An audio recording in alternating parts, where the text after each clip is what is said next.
But there's really no reason why you have to arrest a young child in the first place and detain them. And secondly, there's no justification for doing that in most cases in the middle of the night at gunpoint.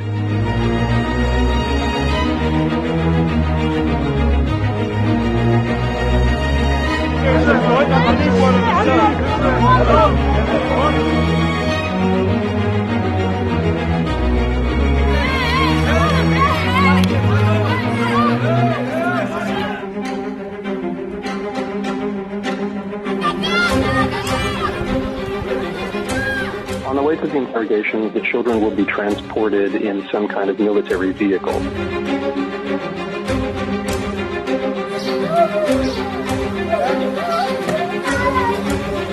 They can also be kicked and stomped on and slapped while they're on the floor of that Jeep.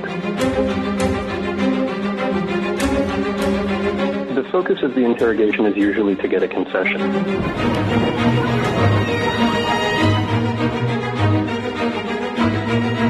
They can be kept awake for long periods before being actually interrogated. You know, after having not gotten enough sleep and having been scared, they may also be slapped and shouted at. Their parents and lawyers are not present or not allowed to be present.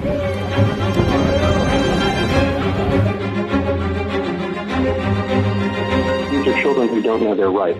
So they are scared, they are being confronted by aggressive people who are making serious threats about their future, and in many cases they confess.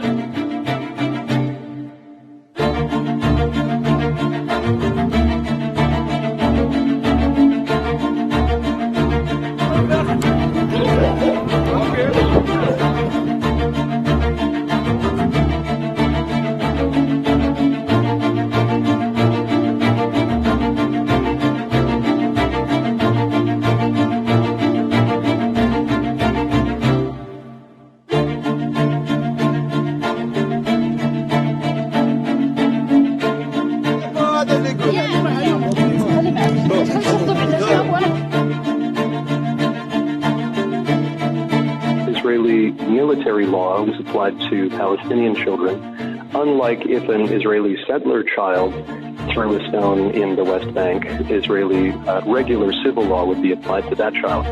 So the rights that the Palestinian child gets under Israeli military law are less. It's just blatantly discriminatory.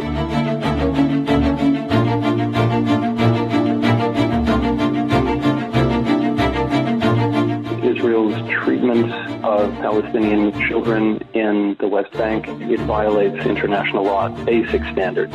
We're not talking about some, high standard that it would be very difficult to meet. We're talking about basic rights.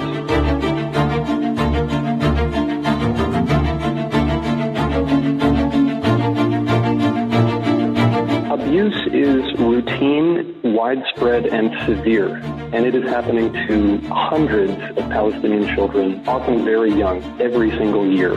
This is happening with total impunity and with the apparently full backing of the United States, which gives the Israeli military more than $3 billion a year in support, and very seldom raises this issue. This is a human rights crisis for every Palestinian child who's in Israeli military detention. They are likely to face severe abuse.